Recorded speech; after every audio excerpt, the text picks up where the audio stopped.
Hi TV people! Right, on a busy road. Right folks, it's raining, so I'm going to go inside before I start. Well, I could stand underneath here, couldn't I? Underneath the scaffold. Underneath the scaffold. So what's this, John? This is the first video in the series on the YouTube channel, and for this particular playlist of converting this semi-detached house for a DDA Spec. So what's DDA Spec? DDA Spec is the Disabled Discrimination Act, which basically means we're going to convert this house for a person that is disabled. So it's going to be functionally well. So what sort of things does that entail? So throughout the video, I'm going to tell you. So tip number one, or item number one, so shooting, is we're going to put what's called a low threshold in. So any doors that we're going to be fitting, as in external doors, so front or back door, we're going to put a low threshold. So what's a low threshold, John? So I'm going to get down and dirty. And a low threshold is this. So if you can see, the distance between there and there is called, that's the threshold. And we're going to put that low, so it's just going to be one piece of aluminium at the very, very bottom, so that there's no step. So therefore, it eliminates, number one, trip hazard, and number two, will easily allow a wheelchair wheel to go over the top of it. So, low threshold, this bit here, with the tickling stick, folks. The tickling stick is humbly pointing out what it is, so we'll be changing things like that. So, number one is a low threshold door, front and back. So again, quick look around.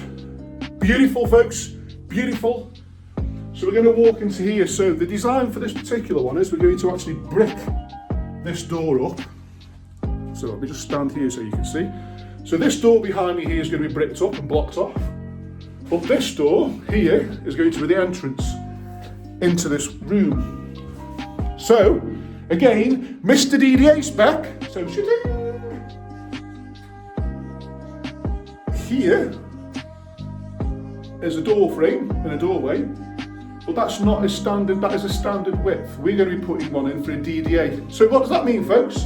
That means that we are going to be fitting 33-inch doors, which means they are a little bit wider than these existing doors. So the frames are going to come out. The chances are we're going to take the lintel out, make the lintel a bit longer. We're going to cut out a bit more brickwork so we can fit basically a wider door and door frame in there, so we can get in and out of here with a wheelchair or crutches or something additional to the body. So there you go, little tip number two, folks.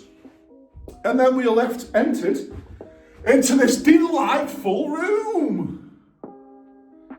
So what else are we doing in here, John? So let's picture the scene. Open the window. Imagine the scaffold isn't there. This person would like to appreciate the garden and the greenery at the back. So what we're going to be doing is cutting out the brickwork from there, taking this brickwork out, and we're going to fit some lovely big patio doors. So then, folks, so what does that mean? So what we're going to do is we are going to utilise the existing lintel that's above us, which means it's a piece of structural steel or concrete, which is probably in this case due to the age of the property, which goes across there. So a little bit of a tip for you folks, if you're wanting to put patio doors in, if you don't make the window reveal any bigger, which in other words you don't go any wider than it already is, all you have to do is cut the bottom brickwork out there and there, push it out, get rid of it, and you've now got a proper opening so you can put some patio doors or French doors or bifold doors. So a little bit of a money saving tip there for you folks. But in this particular case, that's what we're going to be doing. And obviously we will then incorporate the low threshold, folks, so that he or she can then get outside and enjoy the lovely garden, which will be once the scaffold's finished.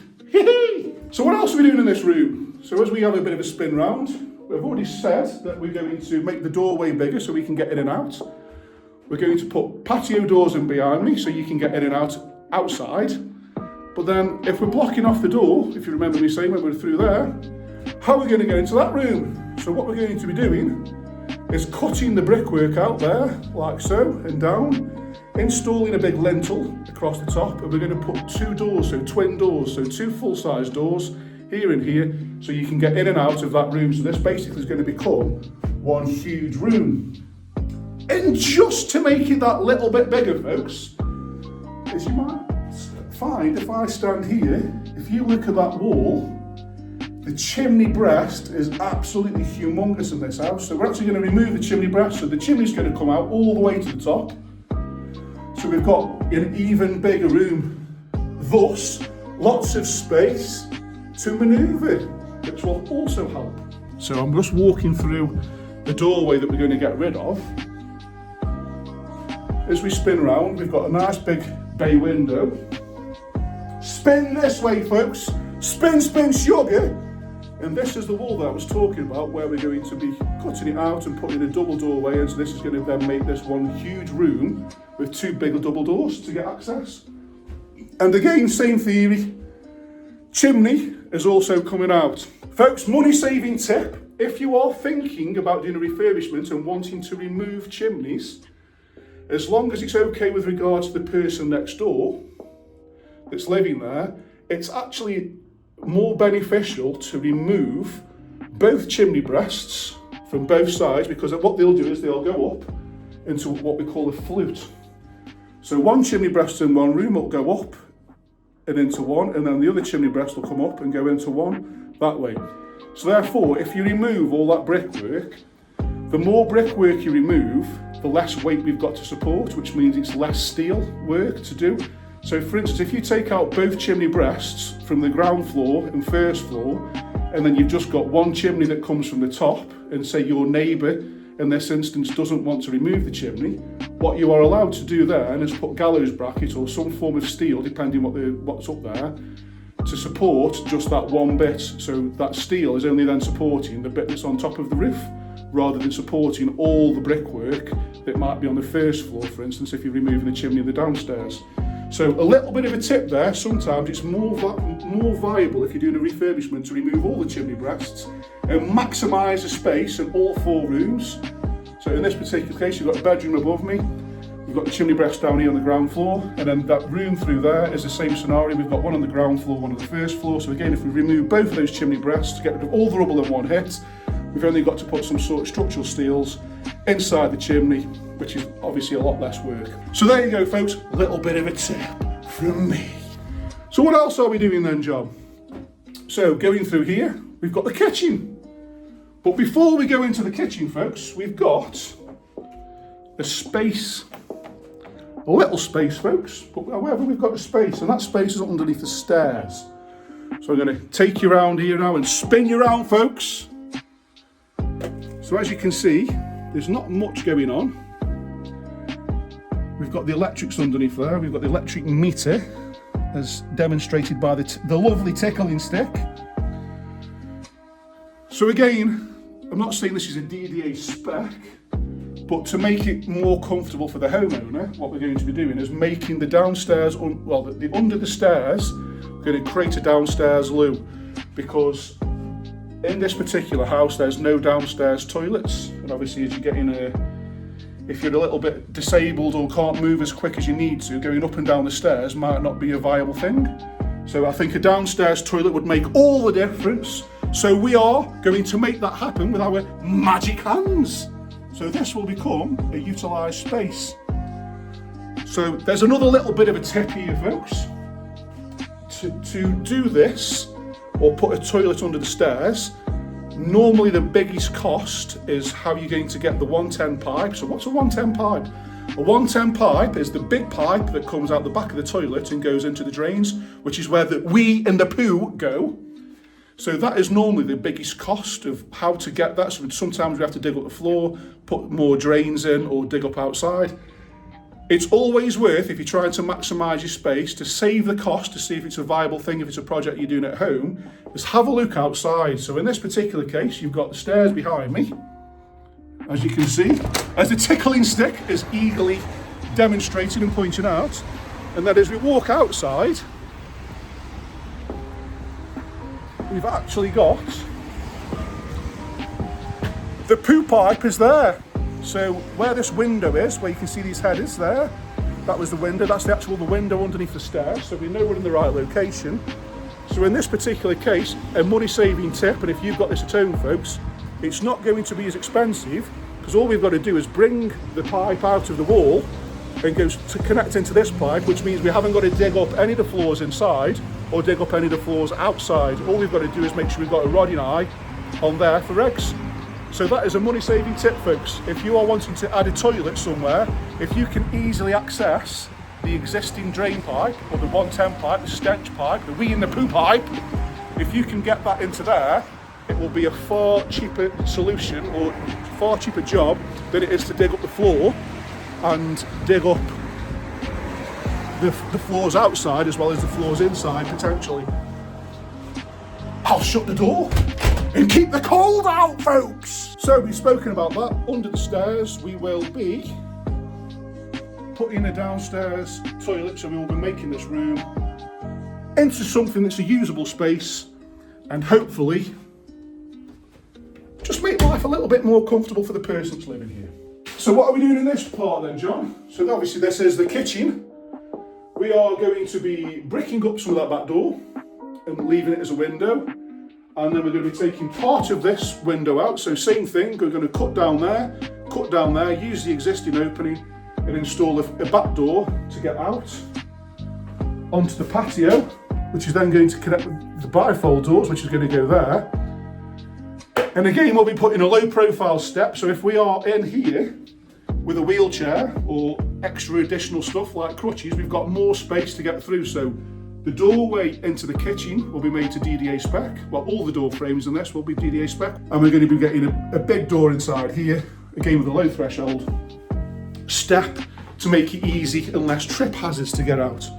So a bit of brickwork to be done in there, some more windows. We're going to be changing the windows in this entire house.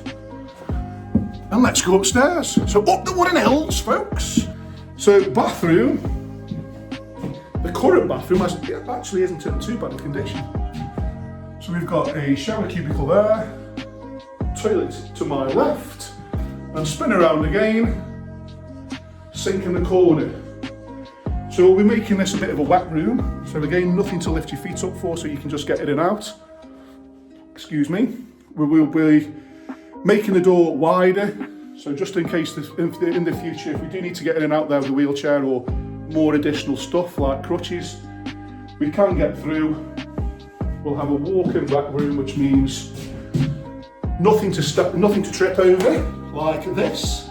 No shower tray, it will be sunken in the floor. So that will be a thing of beauty. So when we come to do that, I'll talk you through the method on how to install correctly a wet room. But for the purpose of this video, it's more about this is the before and what are we doing. So again, this is the rear bedroom. So all these wardrobes will be coming out. Again, this is the chimney that's been built around. So there's a chimney behind there, believe it or not. So another little tip for you folks.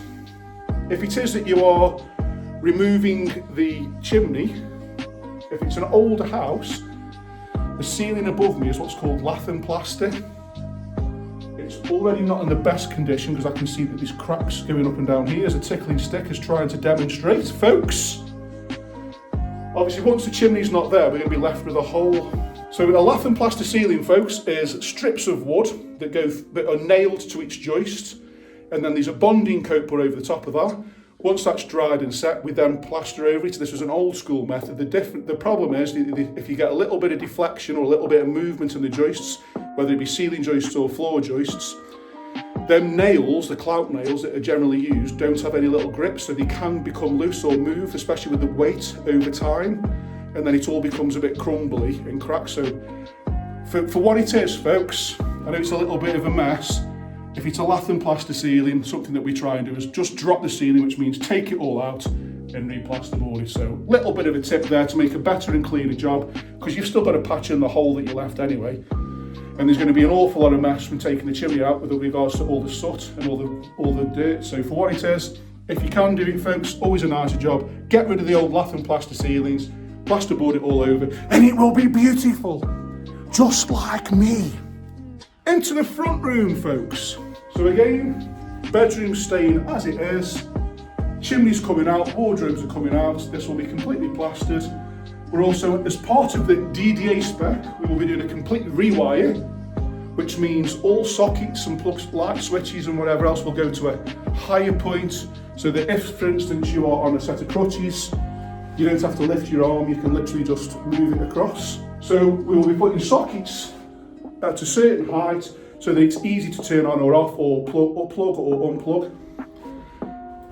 And what else are we doing? So one more thing, folks. We're obviously doing a roof, as you've seen the scaffold outside. Again, this is just for the YouTube channel and to describe what we are doing or what the process is.